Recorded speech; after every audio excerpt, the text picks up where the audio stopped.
course, know my next guest from the films Blue Velvet and the classic TV series Twin Peaks. Now, starting Friday, you can see him in Hamlet in selected theaters. Please welcome Kyle MacLachlan.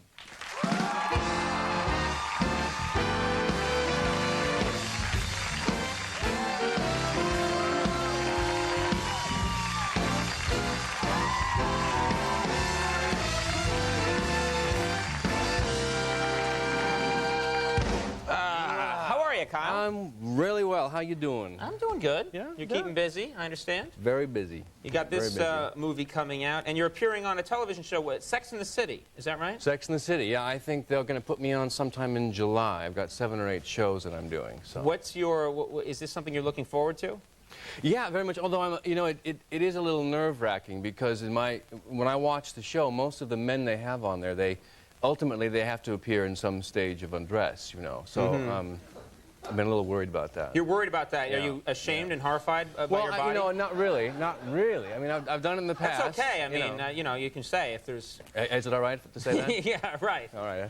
Are you worried about, are you someone who's comfortable in a naked state? Well, I mean, I've done a number of things where I have been, in a naked state. And in front of cameras. In front of cameras and everyone. Blue no Velvet, way I would ever do that. I know. Really? You've been naked. I'm not naked in the privacy of my own home, ever. Really? You have chosen to be naked. You've done this before. Well, I've had nakedness thrust upon me, Conan. Basically, I haven't. That was sort of a Shakespeare rep. Never mind. All right. I understood. Some men are proceeding. Yeah, right. Your Honor, I had nakedness thrust upon me. It's not my fault. So, do you know for a fact that you're going to have to be nude? No, for a fact. We'll see. But well, now you've given them an idea that you should be naked. Well, if they're watching, I'm in trouble. No, I'm working with Kristen Davis, who plays Charlotte. So we'll have a little thing that goes on. So. Oh, that'll be. Yeah, it should be good. Nice. It should be very good. I was actually today. In preparation for the interview, we were talking about you, me and some of the other producers and random people I picked off the street. Of course. And we were talking about Dune. I remember actually one of the first times I think I saw you, the first time I ever saw you was in Dune, which would have come out, what year would that be? Early 1980s? 84. It came out in 84. Yeah. And I remember I've never had an experience like this ever before in a movie. You show up at the movie theater when you went to see Dune, this big sci-fi movie that starred you, and you get there and they hand you a crib sheet of things that you have to know to understand the movie. A glossary. And a glossary. And they start telling you have to study this before the film begins. Right. Which has only ever happened one other time, which was Biodome. And how did you? I mean, and it was just, and you had to study it. I remember I got nervous. I was just there to see it. I've heard this movie's really good. Well, Conan, cool. what? I mean, going back to that time, what was the other name? I'll quiz you. What was the other name of the planet Dune that was on the glossary there? Do you recall? No idea. See? At the time, I could. Do you know, Andy? You're good at. I don't remember. Arrakis. Arrakis. There was things like spice. Spice is the rare mineral which is only found on Bordubar. Bordubar, a galaxy linked to Dordy-Darder. You must travel through Baba-Woo to get to Dordy-Darder. And I was there looking at it, and I was nervous. And my brother was like, "The movie's starting." And I'm like, "I'm not ready." The lights were going down, and you were panicked. It was panic. It was sheer terror. But I enjoyed the film. Well, good. I'm glad you did. Another film, which I needed no preparation for, was I think I know what he's going to say. was Showgirls. Showgirls. Now, this is a movie where I would think you'd have a lot of guys coming up to you and like nudging you and like, that was a good job. Well, Is this bothering you right now? Yeah, right now. I'm sitting. Got it. Sorry. No, it was. It was a fairly painless experience working on it. It was more painful when I watched it, but it was. No, but beautiful women. No, I would go to work in the morning, and it was when I was working, and you've probably had this experience. You go to work, and it's mostly naked girls, dancing. I mean, I'm sure that's. No, not like. Yes. Right. Because that's what that's why you do what. That's why we do this show. And keep talking about it. I get here and it's Andy eating beans out of a can. She's like, yelling at me.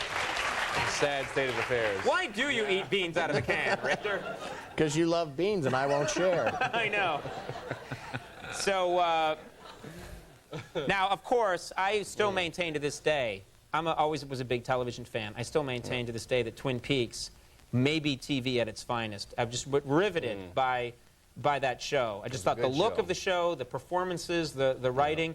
I would think that there'll be a lot of Twin Peaks heads out there, people that know the show backwards and forwards. Yeah, a lot. And they still, you know, cherry pie is still a reference that they continually go back to. And because the agent loved that cherry pie. Cherry pie and coffee. And honestly, I wasn't really much of a cherry pie fan. Great. Yeah, which was tough. It was a lot of acting. I was more like, could it be a key lime pie thing? Right. And then I thought, but setting the whole thing in Miami wouldn't really work. It wasn't the same sort of thing, you know. It's got to have that Pacific Northwest feel. So it was a whole different kind of thing. So. That would be hard to be an actor who becomes famous. One of the things that you're famous for is playing a character who loved cherry pie. Right. You know that whenever you go to a restaurant, they're like, Kyle's here, cherry pie. And you hate it. Not a big fan. You know, I eat it if I have to, but it's not one of my favorite pies. You could have played a character that loved haggis. That's true. That's true, which would have been more difficult. Have you ever tried haggis? Never had haggis. Really? It's very high in cholesterol. That's why you don't. It is. It's boiled, what is it? It's boiled cow intestine. Is that right? No, it's a stomach filled with barley and meat. But is it a cow or a sheep? I think it's sheep. And they get to eat barley and meat for a couple of days. Right. So they have a happy couple of days. So cows are worried when they're like, have more barley and meat, huh? Like something's coming. Are you going to turn me into haggis? No! In fact, it's true. I think it's actually sheep, but I did a thing with Mike Myers, and he made reference to that, and he said it seems like all of Scottish cuisine is based on a dare, which is kind of true when you think I dare you to have it. That's right. Oh, no, that's the whiskey, a very important part of the whole diet. We have a clip here from Hamlet. This is actually a pretty cool cast for Hamlet. It's a great cast. You're in this. Bill Murray. Bill Murray's in it. Is playing who? Polonius? Bill Murray plays Polonius, right, which is a great bit of casting. Sam Shepard is in it. Ethan Hawke, of course, plays Hamlet. Right. Julie Stiles is Ophelia. Diane Venor's in it. Yeah, there's really a good group. Liev Schreiber's in it. So we have a clip here. Is there anything we need to? It's interesting to set up a Shakespeare. Yes. Clip, but which scene are we about to see? Ad-lib. This is a scene where I am questioning Hamlet about where he has left. What's pretty self-explanatory. He's killed Polonius in a fit of rage, and now the body is hidden somewhere, and I'm sort of trying to find it. He's getting me very angry, trying to find out where the body is. So let's take a look at this clip from Hamlet. Now, Hamlet, where is Polonius? At supper? At supper? Where? Not where he eats, but where he's eaten.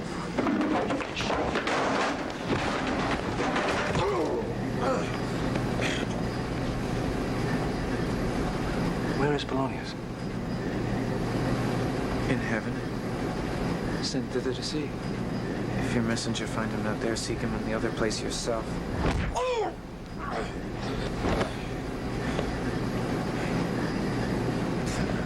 You shall know him as you go upstairs into the lobby. Go seek him there. He will stay till you come.